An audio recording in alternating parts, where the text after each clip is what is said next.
الحمدللہ رب العالمین والصلاة والسلام علی رسولہ الکریم اما بعد اعوذ باللہ من الشیطان الرجیم۔ ناظرین، آج ہم ایک نہایت ہی اہم موضوع کے اوپر گفتگو کریں گے اور وہ ہے سحری اور افطار کی سنتیں۔ آپ سے گزارش ہے اس ویڈیو کو آخر تک لازمی دیکھیں، ویڈیو کو لائک کریں، شیئر کریں اور جو احباب ہمارے چینل پر نئے ہیں وہ چینل کو سبسکرائب ضرور کریں۔ ناظرین، رمضان المبارک اللہ تعالیٰ کی ایک عظیم نعمت ہے۔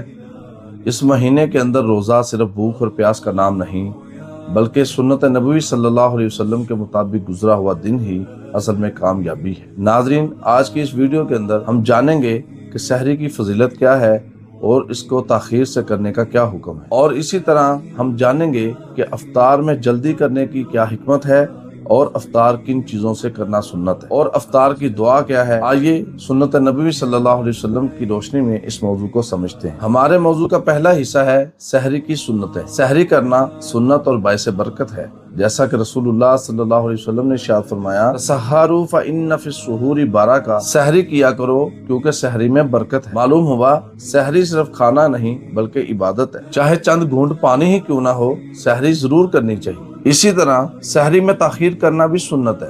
زید بن ثابت رضی اللہ تعالیٰ عنہ بیان کرتے ہیں، تسحرنا مع النبی صلی اللہ علیہ وسلم، ہم نے نبی کریم صلی اللہ علیہ وسلم کے ساتھ سحری کی۔ ثم کان الی الصلاۃ، پھر ہم نماز کے لیے کھڑے ہوئے۔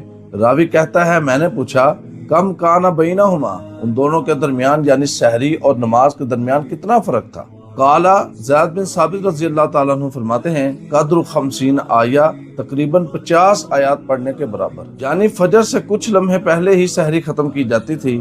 بہت جلدی سحری کر لینا خلاف سنت ہے۔ اور اسی طرح سحری کرنا ایک مسلمان اور اہل کتاب کے روزے کے درمیان فرق ہوتا ہے۔ ہمارے اور اہل کتاب کے روزوں کے درمیان فرق سحری کا کھانا ہے۔ سحری اسلامی شعار ہے، جو شخص سحری چھوڑ دیتا ہے وہ ایک عظیم سنت سے محروم ہو جاتا ہے۔ اور اسی طرح ہمارے موضوع کا دوسرا حصہ ہے افطاری کی سنتیں۔ افطار جلدی کرنا سنت ہے۔ رسول اللہ صلی اللہ علیہ وسلم نے ارشاد فرمایا، لا یزال الناس بخیر ما عجل الفطر، لوگ اس وقت تک خیر پر رہیں گے، بھلائی پر رہیں گے جب تک وہ افطار کرنے میں جلدی کرتے رہیں گے۔ سورج غروب ہوتے ہی افطار کرنا سنت ہے، احتیاط کے نام پر تاخیر کرنا درست نہیں۔ اب سوال یہ پیدا ہوتا ہے کہ افطار کن چیزوں سے کرنا سنت ہے؟ انس رضی اللہ تعالیٰ عنہ بیان کرتے ہیں، نبی علیہ الصلوۃ والسلام نماز سے پہلے تازہ کھجوروں سے افطار کرتے، اگر وہ میسر نہ ہوتی پھر خشک کھجوروں سے کرتے، اور اگر وہ بھی میسر نہ ہوتی پھر چند گھونٹ پانی سے افطار کرتے۔ افسوس کہ آج ہم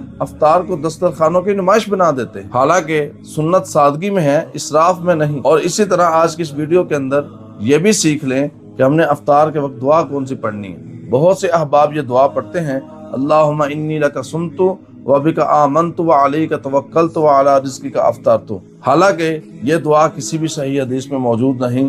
صحیح حدیث میں جو دعا موجود ہے، جو رسول اللہ صلی اللہ علیہ وسلم وقت افطار پڑھا کرتے تھے، وہ یہ الفاظ ہیں، ذہب الظمأ وابتلت العروق وثبت الاجر انشاءاللہ، یعنی پیاس بجھ گئی، رگیں تر ہو گئی اور انشاءاللہ اللہ کے ہاں ہمارا اجر بھی ثابت ہو گیا۔ اور اسی طرح ایک اور روایت کے اندر نبی کریم صلی اللہ علیہ وسلم نے ارشاد فرمایا، ان للصائم عند فطرہ دعوۃ لا تردہ، بے شک افطار کے وقت روزہ دار کی دعا رد نہیں کی جاتی، اس لیے افطار کے وقت موبائل نہیں بلکہ ہاتھ اٹھا کر اللہ تعالیٰ سے اپنی حاجات مانگے، اپنے گناہوں کی معافی مانگے، اپنی ٹوٹی پھوٹی عبادات کی قبولیت مانگے اور جہنم سے پناہ اور جنت میں داخلے کا سوال کرے۔ اور اسی طرح ایک سوال یہ کیا جاتا ہے کہ کیا افطار کے لیے اذان کا ختم ہونا ضروری ہے؟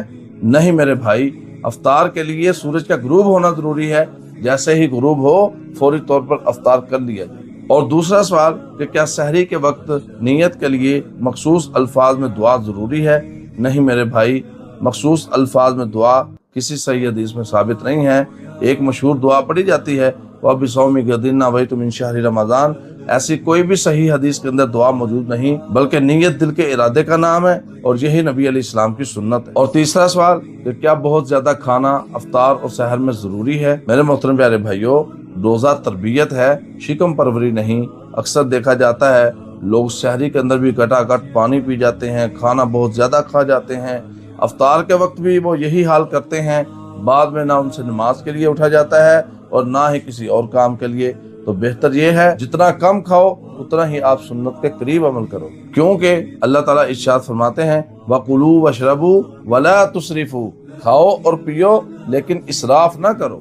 یاد رکھیں سحری اور افطاری صرف کھانے پینے کا نام نہیں بلکہ سنت پر عمل کرنے کا بہترین موقع ہے۔ سحری کریں تاخیر سے کریں، افطار کریں افطار کرنے میں جلدی کریں اور افطار کے وقت دعا کریں، افطار کھجور یا پانی سے کریں اور اسراف کرنے سے بچیں، اور اسی طرح دکھلاوا کرنے سے بچیں۔ بہت سے احباب ایسے ہوتے ہیں جو سحری میں افطار میں بہت زیادہ ریاکاری کر جاتے ہیں، ایسی تمام چیزیں نیکیوں کو برباد کر دیتی ہیں۔ اللہ تعالیٰ ہمیں سنت کے مطابق روزہ رکھنے اور افطار کرنے کی توفیق عطا فرمائے اور رمضان کو صحیح معنوں کے اندر با مقصد بنا کر گزارنے کی توفیق عطا فرمائے۔ اگر آپ کو یہ ویڈیو پسند آئی ہو اس کو لائک کریں، شیئر کریں، چینل کو سبسکرائب ضرور کریں۔ ملتے ہیں انشاءاللہ اگلی ویڈیو میں ایک نئے علمی موضوع کے ساتھ، تب تک کے لیے اللہ حافظ، السلام علیکم۔